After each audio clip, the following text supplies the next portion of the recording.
Uh, Professor Muntazir, are you here? Hello हाँ I am here मैं बस अभी कैमरा अपना सेट कर रहा हूँ I think it's not attached Right. तो Sir, I give me 2 minutes sure, sir. There is this slight problem. आपका नाम it's appearing as Mohit Huda again. Have you? So I can you believe. हाँ तो मुझे क्या कहते हैं send कर दो एक और दोबारा लिंक सेंड कर दो आई थिंक अगर कोई और इनवाइट अगर सेंड कर दो तो I can Sure, sir. Sure, sir. Give me 2 minutes. मुझे ईमेल कर देना मैं लीव कर दूँ Okay, sir.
Hello can you hear me now Yes, sir. It's perfect.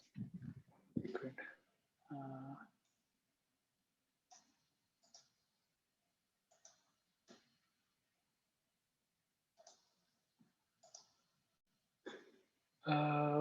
मेरी स्क्रीन शेयर डिसेबल्ड है कैन यू इनेबल मी मैं जरा स्क्रीन शेयर करना चाहता हूँ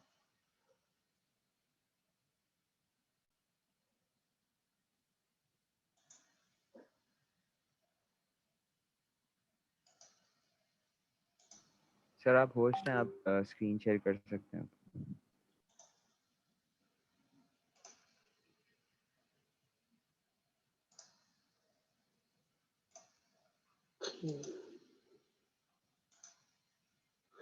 So I think we should start, right? बाकी जितने लोग होंगे वो बाद में ज्वाइन कर लेंगे. Yes, sir. Sure. You can start. Okay.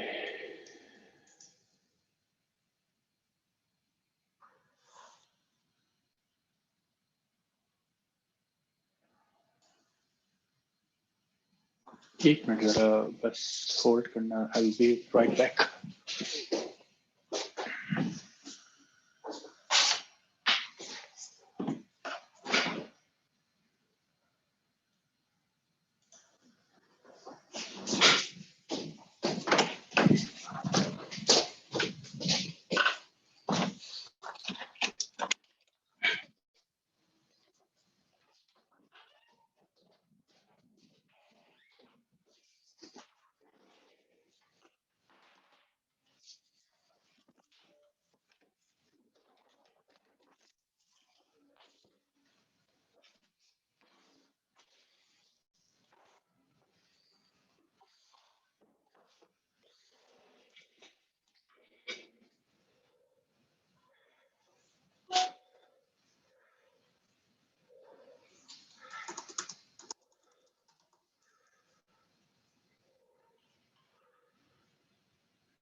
Okay, I think no. Let's start. Sorry about that.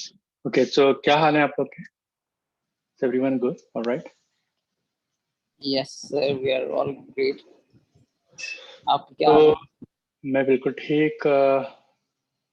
थोड़ा सा क्या कहते हैं, मुझे हसन तुम्हारी ईमेल मिल गई थी और Great, sir. I will try to discuss those topics जो आप लोगों ने कहे थे.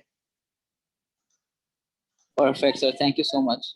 लेकिन एक मिनट मुझे जरा थोड़ा सा अजीब सा.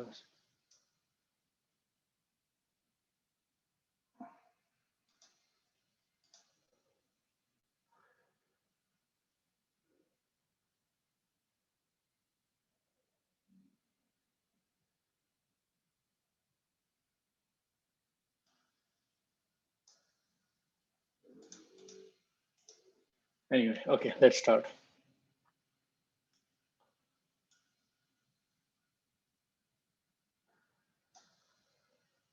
अच्छा तो मुझे हाँ हसन तुम्हारी ईमेल मुझे मिल गई थी और I will try to answer some of these questions.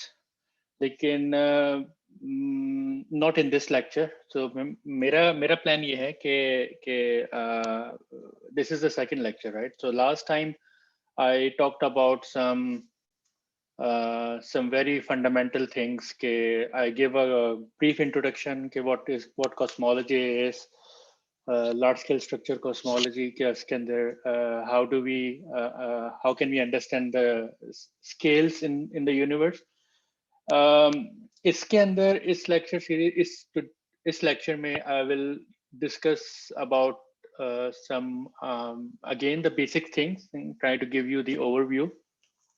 So what I was thinking in this lecture, I will maybe give you some understanding of the origins of the universe, the history of ideas, chronology of the universe. What do we mean by a standard cosmology? What are the shortcomings in cosmology? And then maybe next lecture, I will try to be a little bit more technical, and then I want to give you an idea how.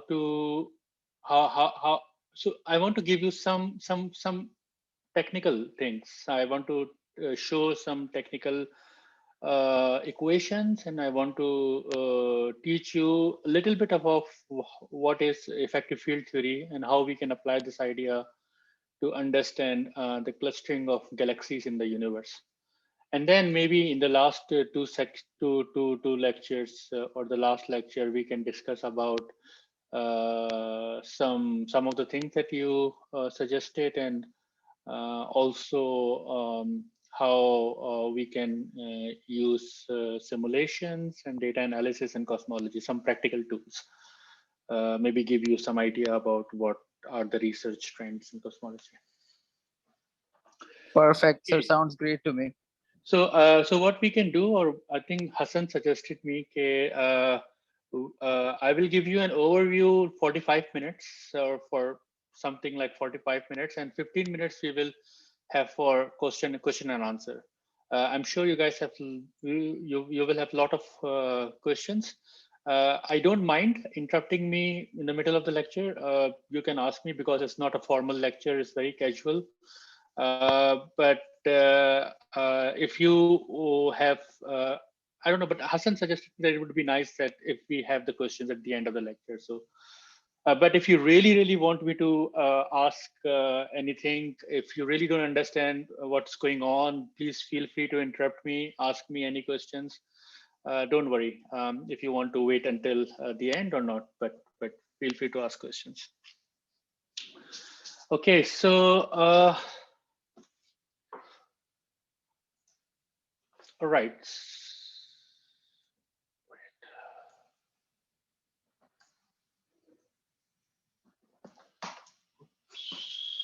Sorry.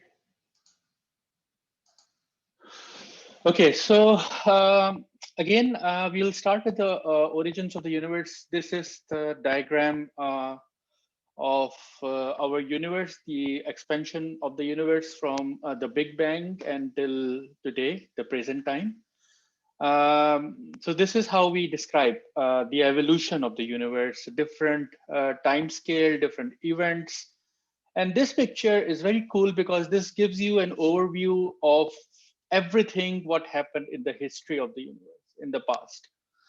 And it gives you an idea of what are the special events in the universe happened. And you don't need to know more, you don't need to remember everything. But the most important thing is, like, universe started with the Big Bang. Again, as last time, what we discussed is that Big Bang is, there are two things: Big Bang, the bang, and Big Bang nucleosynthesis, and these are the two different things. When we talk about the theory of Big Bang, we often refer to not the bang itself, but the Big Bang nucleosynthesis, when the first hydrogen atom was formed, nucleosynthesis, and that was an extremely important point in the history of the universe. So there are two things: Big Bang and Big Bang nucleosynthesis. We do know a lot about Big Bang nucleosynthesis. How did atoms form and structures started to form? But we really don't know about the bang itself, because the notion of physics fails at the time of the Big Bang. So there is no concept of time and space, and therefore there's no physics at the time of the Big Bang. Even after the Big Bang, we don't know.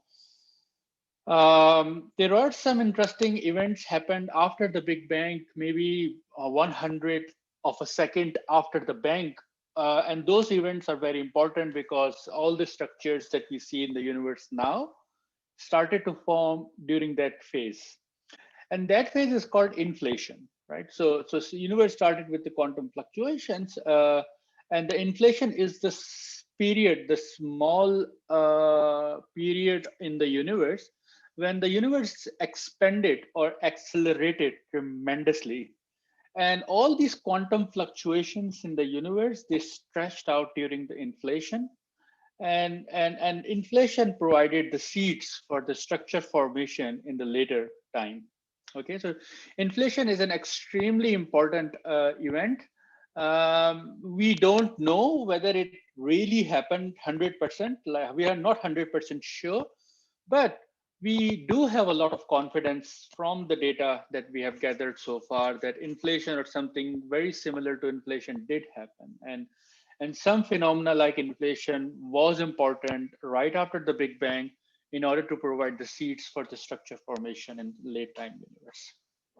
Okay, so the time frame of the inflation was 1/100th of a second. Okay, so inflation happened, universe expanded tremendously, and you can see here, uh, and so you can see that the universe really expanded within a very short span of time. So after the inflation, we don't know what happened when the inflation ended, but after the inflation, all the information about the universe that we call modes, Fourier modes, I will tell you maybe later. But don't worry if you don't know what Fourier modes are. So the modes of the universe, the fluctuations, they enter back in they exit the horizon. So horizon is a time, or um, is a space, is the distance after which we cannot observe anything. So most of the fluctuations in the universe, they exit the horizon after the inflation, and they entered back into the horizon. And when they entered back into the horizon, we got the information about what happened during the inflation. And those events happen around the time 300,000 after the Big Bang, and this is when the first nucleosynthesis, the process of the nucleosynthesis, started to form. Universe was like a quantum, was like a soup, where the electrons and protons and even the photons were traveling freely. The photons were so energetic because the universe was really hot, that they always prevent electrons and protons to combine together to form hydrogen atom, and because of the photons, and whenever the electrons and protons were about to coincide to form hydrogen atom, photons were always there to knock them out. Okay, so that was a time when the universe cooled down after 300,000. uh, Hydrogen atoms started to form. Photons lost their energy, and when they lost their energy, they were not able to knock the electrons out from the photons interaction, proton electron interaction, and they started to freely travel. And that was a time when the light started to travel, and this light we can still observe, and this is what we call cosmic microwave background radiation. And most of the information about inflation is encoded in this light. It's a cosmic microwave background radiation. And one of the aim of modern cosmology is to understand the inflation, or the physics of the inflation, indirectly from the data of cosmic microwave background radiations, and also from the galaxy clustering. We will talk about later how inflation has affected the clustering of galaxies. But again, after that happened, 300 or 400,000, universe went into dark ages. We don't know what happened there. And when the universe emerged from the dark ages, the first started to form, and the star formation started 400 millions after the bang. And that's the second important. The first important event was inflation. Second important event was CMB. And the third important event in the universe was the star formation, happened 400 million years after the bang.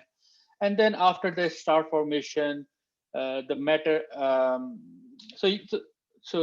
other matter started to form. The stars,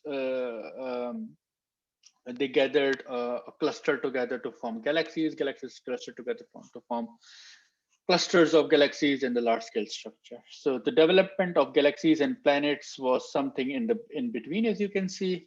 And after that, when everything started to form, we can see 13.7 billion years is the time when we are living in the universe. And this is also an important, if you look at this diagram, this is also very important because it has the present time that we are living, what we call dark energy or accelerated expansion of the universe, looks very similar to the inflation. You can see in during the inflation, the universe expanded, the curvature of the universe or space-time expanded. And interestingly, during the time when we are living now, the accelerated expansion, we can see there is an expansion of the curvature of the of geometry of the universe. So this accelerated expansion today is very similar to what happened during inflation, right? And we have the similarities. And when you learn more about inflation and also the accelerated expansion, you can see there is one element which is essential for the expansion of the universe, or one condition on the state equation of the state, uh, that is important for the expansion of the acceleration of the universe, and that condition is similar to the present time and also to inflation.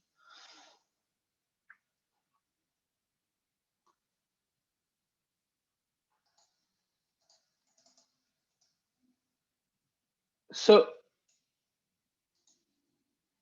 this is also important slide. I wanted to give you an overview of what is the um, so what is the difference between cosmology, standard cosmology, and particle cosmology and quantum cosmology. So on the right, you can see a diagram, and this diagram again tells you about the special event happened in the universe, but it also tells you about the time when they happened. So you see, starting from the quantum gravity wall, the space-time description breaks down here. And this is the time scale, what we call the Planck scale. And the Planck scale is 10 to the power minus 43 seconds. The universe was extremely hot. The quantum fluctuation very small. It started, and then after 10 to the power minus 35 seconds is the time scale when grand unification happened, right? So until this time, every force in the universe except the gravity has symmetry. So electromagnetism, weak nuclear force, strong nuclear force, they all were similar, and we call it grand unification theory. And the grand unification actually broke down after 10 to the power minus 35 seconds. So minus 35, 10 to the power minus 35 seconds, we call it grand unification transition. And this is also the phase when inflation happened. Okay, so one of the things that I really want you to understand is that if you understand inflation, and if you really can constrain inflation from the data we get from cosmology, we can really tell about the physics of grand unification time, right? 10 to the power minus 35 seconds. And this is one of the main aims of modern physics, is to understand the unification theory, understand quantum gravity, and understand the physics at extremely high energy. And this energy scale, doing experiments at this energy scale is absolutely impossible on Earth, right? To make an experiment, to make a collider which can probe the distances down to the distances at 10 to the power minus 35 seconds, or the grand unification distance, this is impossible. So we can never see at these scales from the collider physics. However, if we can understand the physics of inflation, if we can make the tools in cosmology to constrain inflation from that cosmological data, we can understand the physics at the grand unification scale. So this is very important, and this is the main motivation why people are interested in cosmology, and why there's so much funding and billions of dollars have been put in cosmological experiment, because people are hoping that understanding inflation from cosmological observation can tell you about scales as close to grand unification scale. So after the grand unification scales, electroweak transition happened at 0.01 nanoseconds after the Big Bang. And this is also the scale, if you're interested in string theory, it's also the scale of supersymmetry breaking or axions, if they exist any. And electroweak transition is before this electromagnetism and the weak nuclear force were the same force. After grand unification transition, strong nuclear force uh, became different than weak nuclear force and electromagnetic force. And after the electroweak transition, electricity and electromagnetic force and the weak nuclear force, they also became different forces. Again, if we go up, you can see quark hadron transition when four protons and neutrons started to form, and they started to form when the universe was 1 microsecond old. And again, after quark hadron transition, another important event is called nucleosynthesis. And nucleosynthesis happened when the universe was, so it started when the universe was 0.01 second old, and it ended when the universe was 3 minutes old. So there is a very famous book by Steven Weinberg. He wrote in 1971 or 1970s, early 1970s. It's called 3 minutes. I think it's called 3 minutes something, but it's a very popular book, and it's a really first 3 minutes of the universe. First 3 minutes. The book by Steven Weinberg is called First 3 Minutes, and if you read it, it's a really good book. And it actually that book also motivated some of the physicists in the early 70s to work on inflation. For example, Alan Guth himself told that he got inspiration after reading, and it's a popular science book. It's not a hardcore science book. So first 3 minutes, nucleosynthesis started to form. Matter domination. Okay, so I showed you this picture, right? So this picture is very important. It shows different events, but generally we can divide the universe into 3 different phases. One is called the inflation, accelerated expansion. The second is the radiation domination. So actually 3, sorry, forget about inflation. The first, after the inflation, the first phase of the universe is called radiation domination, when radiations like photons were dominated in the universe. The second phase is called the matter domination, when matter started to dominate. And the third phase in the expansion of the universe is called the dark energy dominated era, when dark energy or cosmological constant started to dominate on everything. So right now, for example, during the present time, there's 70% dark energy, 30% dark matter. So what is dominating? Dark energy is dominating because it is 70% of the volume of the universe is dark energy.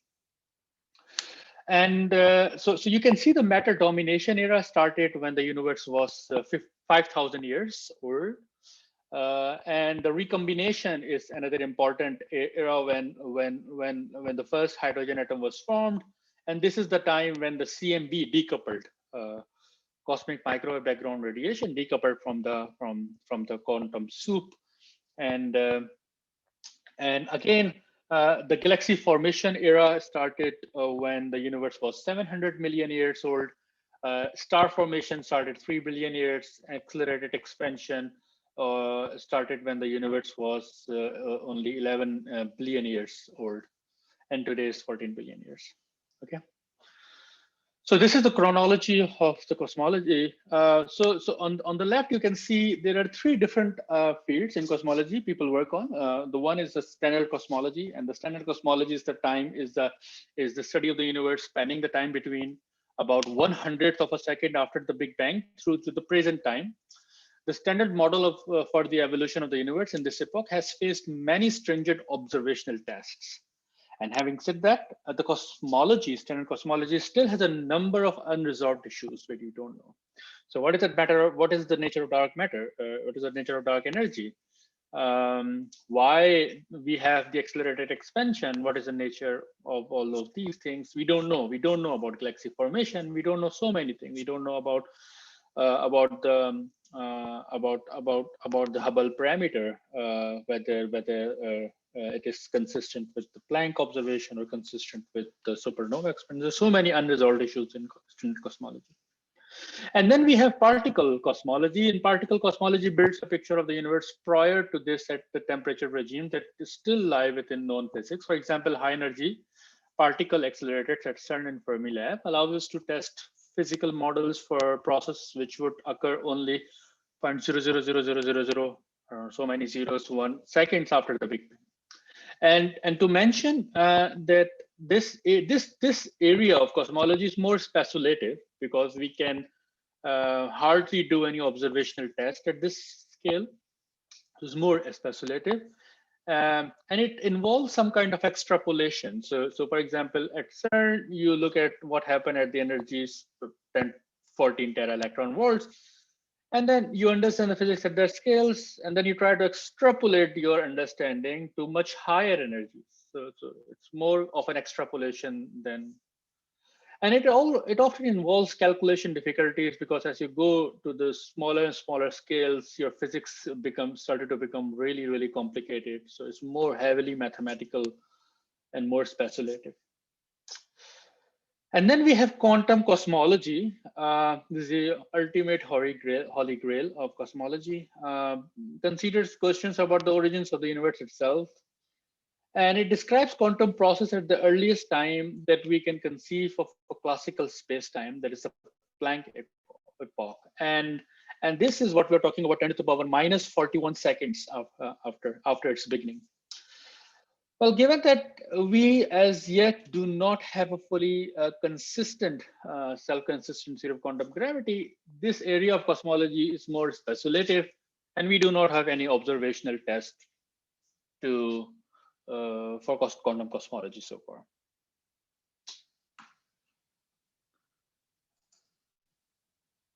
So what are the orders of magnitude we talk about in this thing? This is very, very important. I'm sure these slides might not be very interesting for you, but believe me that the cosmology is not very complicated thing.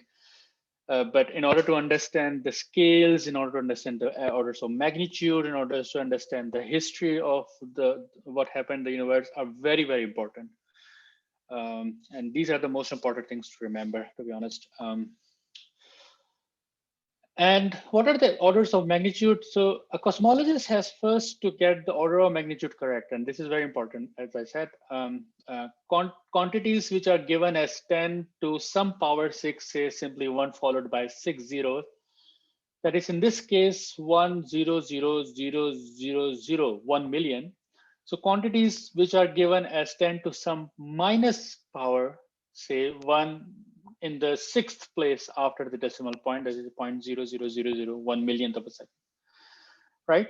So that's how, because we are talking about either very small number or very, very large number. So we have to understand what do we mean by the orders of magnitude. So at extremely high temperature, we tend to use, for example, giga electron volts instead of degrees or Kelvin. An electron volt is the energy gained by a single electron as it moves across 1 volt. And 1 giga electron volt is about 10 to the power 13 Kelvin. It's extremely hot, as you can imagine.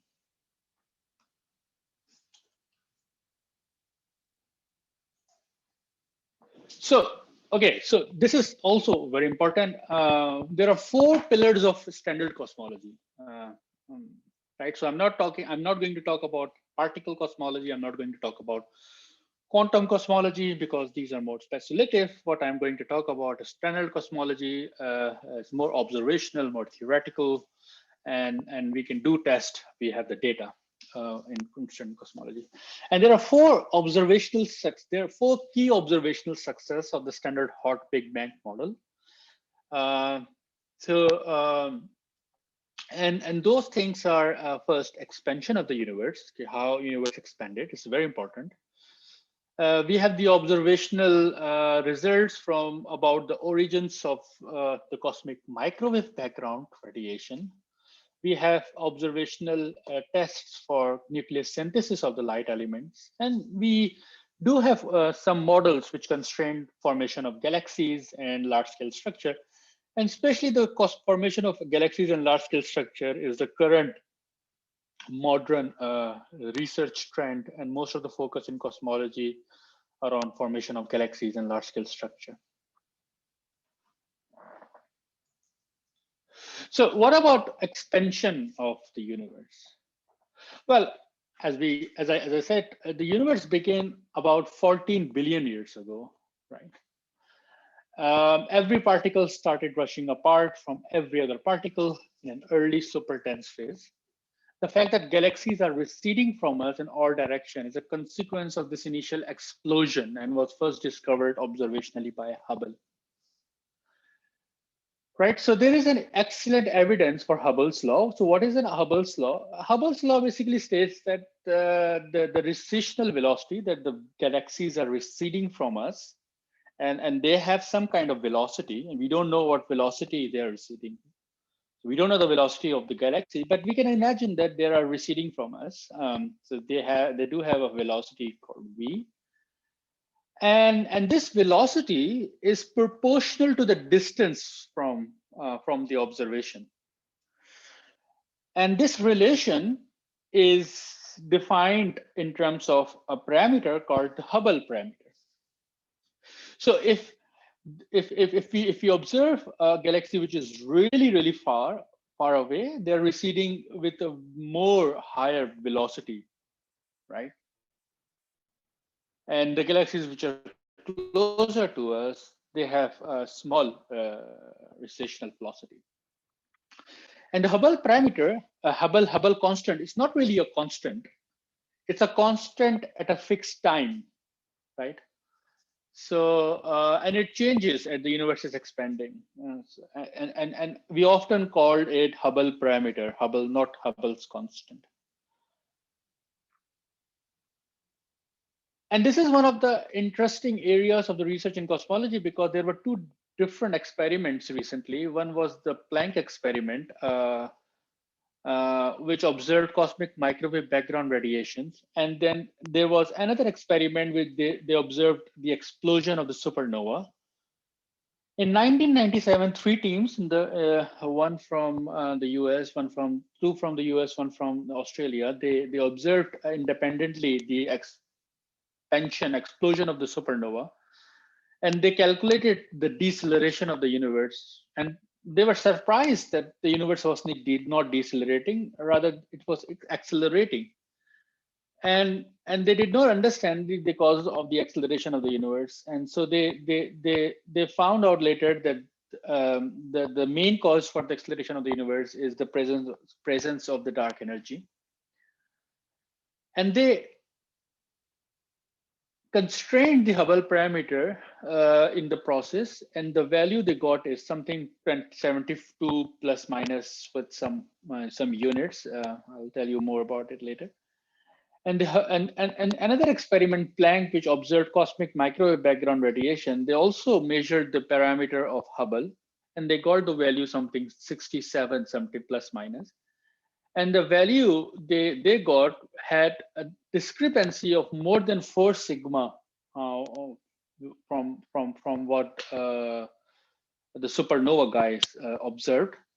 And if you know a little bit about statistic, if you have two measured values which are different than 4 sigma, it's a lot of difference. It's a really a lot different values, and so these two different values, one coming from the early universe observation, one coming from the late universe observation, are very different statistically and observationally, and we don't know why. And all the people they think that they have been very consistent in their experiments and analysis, but we don't know. So some guess is that maybe the dark energy is also evolving during the expansion of the universe, because in the standard cosmology we think that dark energy is not evolving, but it is evolving, and because dark energy is evolving, it is also affecting the Hubble parameter. The Hubble parameter is also evolving. So we don't know. So this is also one of the things that people might know in the next 5 to 10 years. Right. So again, so this is the expansion of the universe. It's a lot of experiments have been done, and they found that universe is indeed expanding. So second most important pillar of the modern cosmology is standard cosmology is the origin of the microwave, cosmic microwave background radiation. So about 100,000 years after the Big Bang, the temperature of the universe had dropped sufficiently for electrons and protons to combine into hydrogen atoms. From this end onward, cosmic radiation was effectively unable to interact with the background gas. It has propagated freely ever since. So originally the radiation temperature was about 3000 degrees Kelvin, whereas today it has only fallen to only 3 Kelvin. So observers detecting this radiation today are able to see the universe at a very early stage on what is known as the surface of last scattering. And the photons in the cosmic microwave background have been traveling towards us for over 13 billion years and have covered a distance of about 1 million billion miles. Right? So because it has seen the universe, the expansion of the universe, this radiation contains information about not only about the Big Bang nucleosynthesis, but also about the expansion of the universe, even the inflation and the structure formation. The only drawback about cosmic microwave background radiation observation is that it's a two-dimensional image, as I talked last time. It's not a three-dimension, so we lose a lot of information going from three-dimension to two-dimension. And this is what it looks like if you look at the cosmic microwave. Unfortunately, we cannot see from our naked eyes, but if we could, we would see something like this at night. So this is the night sky. We would see the radiations. And these radiations tells you about the temperature of the universe also. And you can see there are some bright spots, there are some light spots, and these are just the fluctuations in the temperature. And this cosmic microwave background fluctuations are surprisingly homogeneous, and there are some inhomogeneity from the inhomogeneities, but the inhomogeneities are extremely small. So overall, it's a very homogeneous surface. So red ones are the temperature higher, or the blue ones are the lower temperature, and high and low temperature, they correspond to the dense or under-dense regions in the universe. So again, this is what we call the temperature of the universe is 2.3 Kelvin, 2.773 Kelvin is the overall temperature, and it's an average temperature of the universe. And this is one of the reasons that people could not understand back in the 1970s, that how come, because universe is so vast, right, so gigantic, that there are still some regions in the universe which can never talk with the different part in the universe. So there are two regions in the universe which they can never interact right now. It means that they're so far away that they lie beyond the particle horizon, and is sometimes the Hubble horizon. The concept of particle, Hubble, and light horizon I will describe in the next lecture maybe. And people could not understand, because if you look at this direction of the sky, and you can see the lights coming from 13.7 billion years ago, but you can see that the another direction of the sky, there are another light coming from 13.7 billion years ago, but that region of the sky and the opposite region of the sky, they are perhaps away more than 26 billion years ago. But the universe, the age of the universe is only 13.6 billion years ago. So how come these two regions know what is the temperature? So how come that region of the sky knows the temperature of the that region of the sky is 2.7? So how could they interact and exchange the information? And this was a mystery until 1970s. And to resolve the mystery, the idea of the inflation was proposed. And perhaps I'll talk later why this was a mystery and how inflation has solved this puzzle. And this is called the horizon problem, by the way.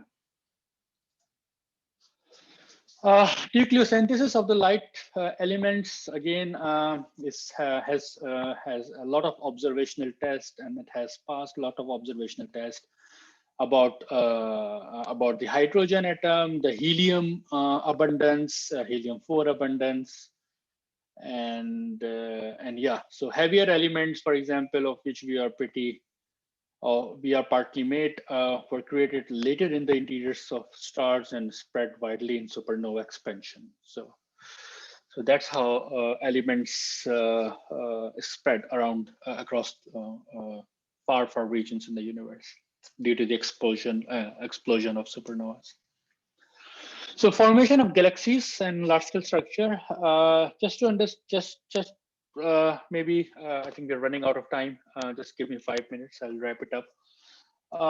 So we don't know really how galaxies are formed, and formation of galaxies is still an open challenge in cosmology, and it's a very complicated process. But we do understand how the galaxies are clustered in the universe.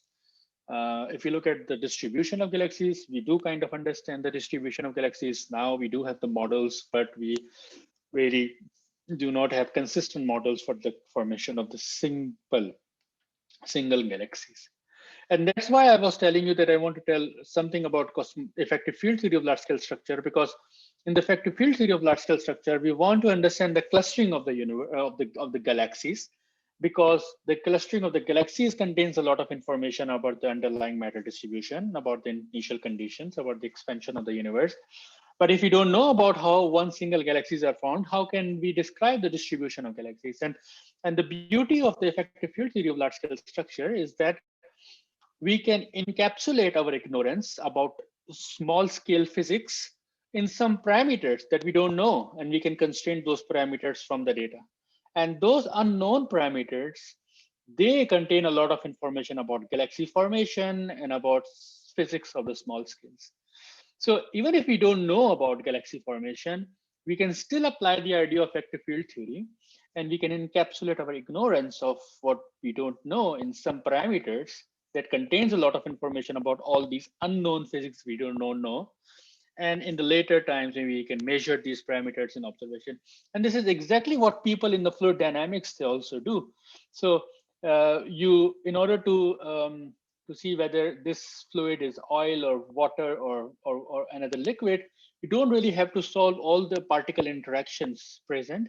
What you have to do, you define some parameters like density and viscosity of the fluid, and you measure these parameters in experiments, and then you know if the density of some fluid is this, then it is water, or it is not a water, it is some different, right? So you define these parameters, and this parameter contains all the microscopic interactions of this fluid. Similarly, the same analogy, even if we don't know about the formation of the galaxies, we can still define some parameters like the viscosity and the density and the pressure and everything, and we can still measure these parameters from the data, and we can define the clustering of the galaxies. So these are some slides about some images of the spiral galaxies and the Milky Way. Right. And there's another important concept called dark matter halos. So galaxies are not formed uniformly; they are not clustered uniformly in the universe.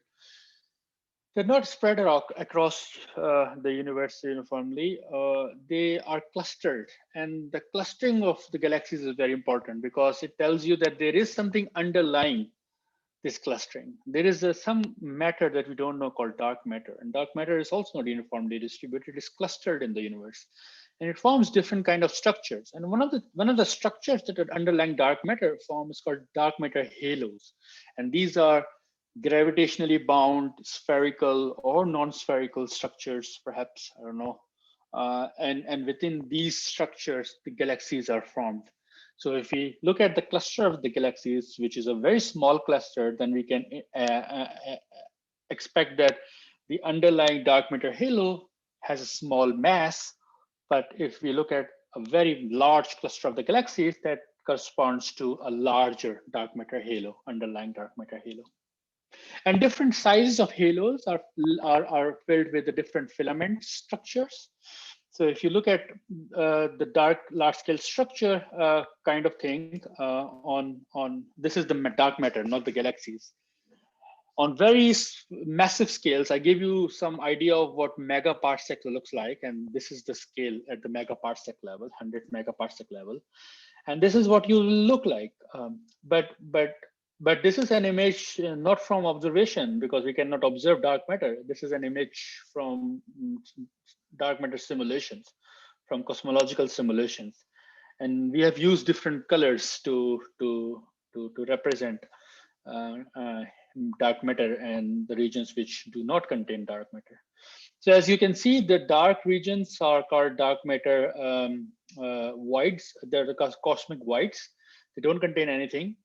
They do contain, however, neutrinos and some other particles, but not matter, dark matter. And the bright regions are dark matter halos, and the small ones are the halos with small mass. The large ones are the halos with large mass. And because of the gravitational attraction, these small halos are falling into the larger halos. And these halos contains the clusters of galaxies, not galaxies, but clusters of galaxies. And this is what we call large scale structure. And this distribution, this is remarkable, this is amazing, because this distribution contains a lot of information about inflation. Given different initial condition, you would expect different distribution, different large scale structure distribution at this scale. This is just an image of some galaxies that we look and how we map different galaxies at different time scales with different redshifts. Again, more details later, just there to show. Okay, so that's it. I mean, that's it for today. I think I just wanted to give you what this cosmology is, chronology of the cosmology, history of the cosmology, what are the important standard pillars in standard cosmology, and perhaps next time I can discuss more about the large scale structure stuff, and also some effective field theory ideas, and maybe later some practical things. So if you have any questions, feel free to ask. Yes, Hassan. Thank you, sir. It was a great lecture again. Easy to understand and perfectly covered all the things that we wanted you to cover. So, sir, starting from the very first slide that you showed, that showed the timeline of the universe. Can you go to that slide? Does that picture somehow represent the shape of our universe? One This thing. one. Yes. And the second, because you talked about dark energy, right, and how it's causing our universe to decelerate. So do things like that, do things like dark energy and other parameters might also affect the shape of our universe? Is the shape of our universe changing with time? No. So shape of the universe is not changing with time. This is not the shape of the universe. This is just a diagram which shows how the universe is expanding with a time scale. So on the x-axis is the time scale. On the y-axis is just maybe some the length of the universe. At one snapshot, you will see. So if you slice this thing, you will get like a one slice, and one slice would corresponds the image of the universe at some time. Like for example, at now, universe would look like. But this is just a diagram. This is maybe this is a plot. This is not the shape of the universe. The second thing is dark energy is not decelerating the universe. Dark energy is accelerating the universe. But initially, people assumed that people initially guessed before 1997, people guessed that universe is expanding, but perhaps the universe is slowing down. Perhaps the universe, the expansion is slowing down. So they wanted to test the deceleration of the universe. What they found, surprisingly, that the universe is rather accelerating. And one of the cause and the main causes for the acceleration of the universe is the presence of dark energy. And this dark energy is the same as the cosmological constant in the GR equations. All right. Perfect. Thank you, sir. Any other questions? Yes, Lakshman. Okay, a great lecture, sir. Thank you for that. But I have a couple of questions. One of them is that how do we differentiate between different microwaves? Like we know that we can observe microwaves from the cosmic microwave background, and there can be other microwaves that can travel throughout the universe from different galaxies, coming from different galaxies. So, is there something about the frequency of those specific microwaves, or about the shifts, like the redshift or Yeah, so of that's a good those that's microwaves? yeah, Okay, that's a good question. Sometimes you have different lights coming from different regions in the universe, and they do have different redshifts. They do have. So what we do is called spectral analysis. We look at the redshifts and of the light coming from with the different frequencies. So we know that the in this frequency range we will see the lights coming from the Big Bang region, and they will have this redshift, maybe redshift more than 1,000. So that's how we do using spectral analysis. Yeah, so if you also most of the light coming from different galaxies are not in the microwave region. They are different regions because their redshift is far less than the redshift of this CMB. And so when we refer to the CMB in cosmology, we are referring, and everyone understand that we are already always refer to the light coming from the Big Bang. So and if you know, yeah, that's it. okay. So thank you for that. And the other question was that is there the reason why dark energy kicked in around 9 billion after the Big Bang to cause the expansion of the universe? Do we know anything about that? That why did it happen only 9 billion years after the Big Bang, and till when will such an expansion go on?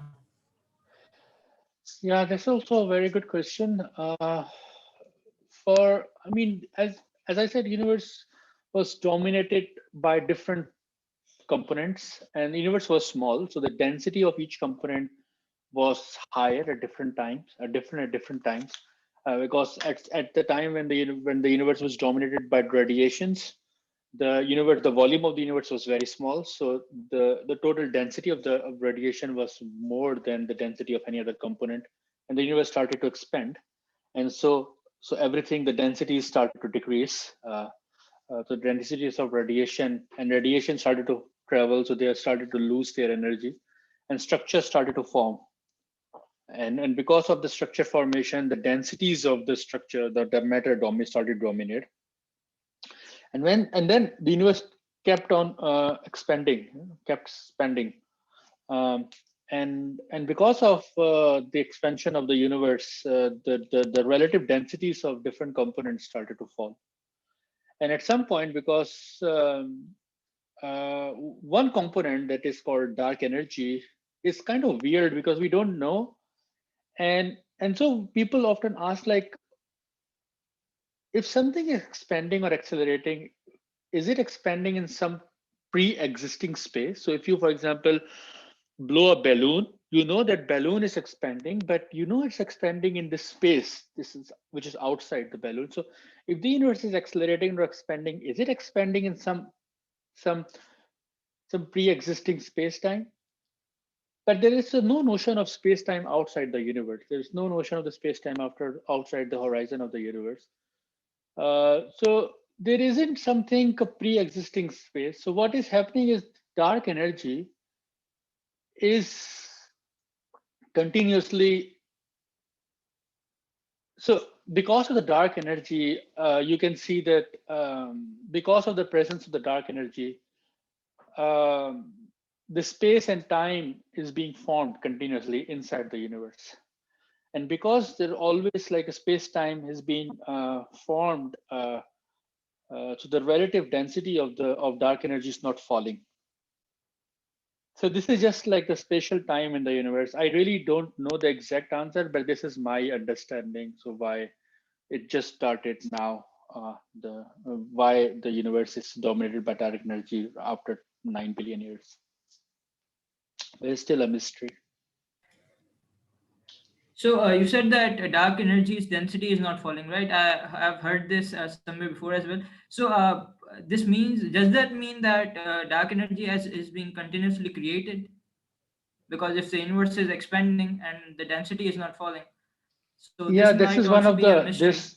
Yeah, this is one of the reasons. Yeah, this could be. This could be dark energy. There are some models in the universe which they tell that the dark energy is continuously being created, and this is exactly what I was trying to say, that when I said we don't know about Hubble parameter inconsistencies from different experiments. So some proposals are that dark energy is also evolving with time, and dark energy is evolving with time, which means the dark energy is also being created with the expansion of the universe.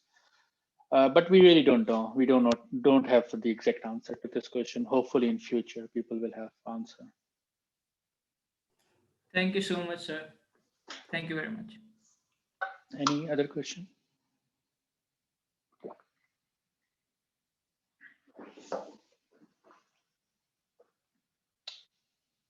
Nope. Sir, I think there is this question by Usaid in the chat. Yes, When you were Ustad, I showing, can. it says, where is antimatter in that picture? Yeah, And this one, antimatter. And matter, antimatter, I don't know. So I think you should ask someone who knows particle physics, but I don't know. I don't know about matter, antimatter think, but yeah, I don't know. Sorry. Also, sir, I wanted to. It's still an unresolved problem. So where is the antimatter in the universe? And maybe this happened way earlier. Maybe this happened before grand unification transition. But I really don't know the exact answer. Right, sir. So just one last question. Uh, Sir, you talked about quantum gravity, right? And string theory. Uh, I'm a little confused. I thought string theory was like comparable to quantum gravity. But you said like string theory is applicable when the universe was like in the first microsecond, or the first, I don't know, 0.01 No. nanoseconds. I maybe I didn't say string theory was applicable, or maybe I don't know. So quantum gravity is so string theory. So quantum gravity is the more generic name of a theory which combines gravity with quantum mechanics or quantum physics. And string theory is one of the candidates of quantum gravity theory. So yeah, it's a Oh, generic name. right. Quantum gravity is a generic name, and string theory is one candidate which solves the problem of quantum gravity. Oh, But right, right. I see. we don't know because we don't have any observational tests. And as I said, quantum cosmology or string theory is more speculative because we don't know any experimental evidences. Right, sir. Perfect. Thank you.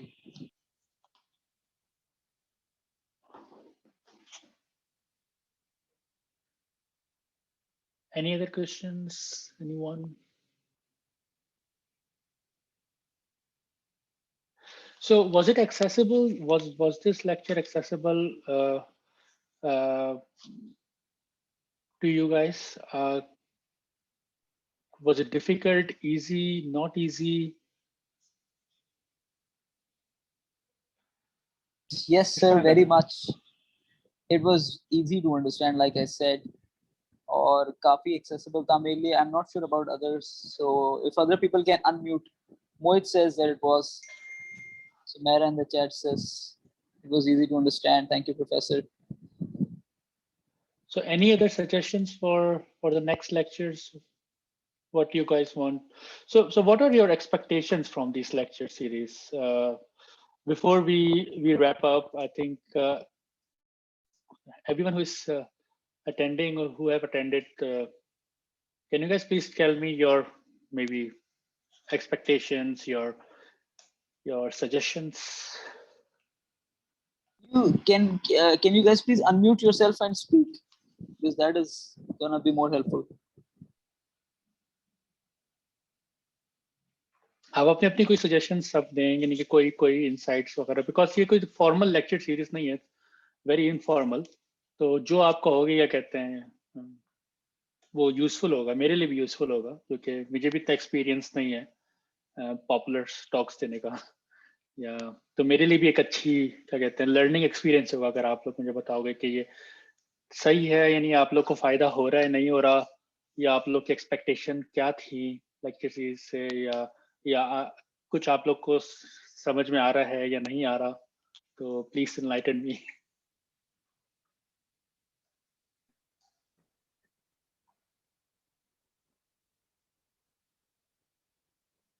No.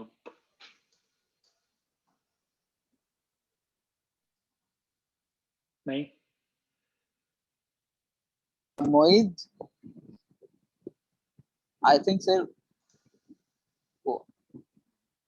people have a, like, I don't know, mic unmute करने में they're a little shy. You could use the chat box. अच्छा, सही है. Yeah, sir, Murshid Hassan is writing something in the chat. Can you hear me? Yes, Sudha, we can hear you. Yes, Mohit, we can hear you. So I want to say that my expectation for the talks were like we will just like study what the basics of cosmology are, what we if we are interested in cosmology, and what basis should we have covered. So this talk definitely does that. This is the first talk was also on this, and like it covered the basis and what the problems, and it like discovered what cosmology is right now and what problems in cosmology. And so this one as well, this talk also to cover on the basis of cosmology and what are the main parts of cosmology and what scientists are doing right now in the field of chemistry. So yeah, it's pretty useful. And I would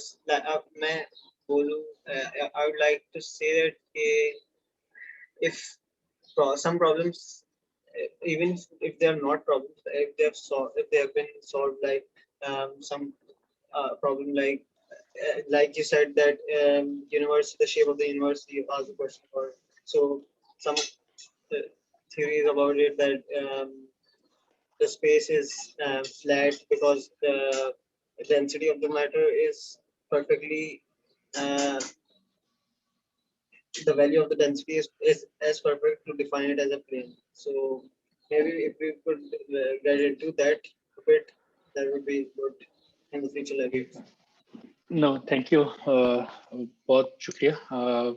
I think next time I will definitely do what you have suggested. Maybe Sir, I'll are you show looking some at the mathematics. comments? I'm looking at the comments. I'm looking at the comments now. So I will try to introduce some mathematics as well, some of the things. So this until this lecture, maybe I think it's good to have some basic understanding of and maybe some understanding of why standard cosmology is different than particle cosmology and quantum cosmology. What are the spatial events that happen in the universe?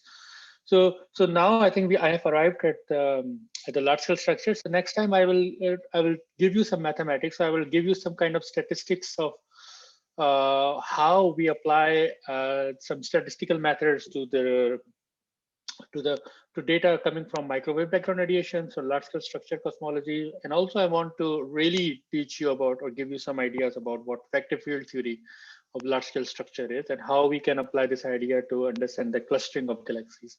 I think that would be very useful for you. So next lecture, hopefully I can talk about that, or maybe I can show you some equations, and so that would be very useful for you. Sure.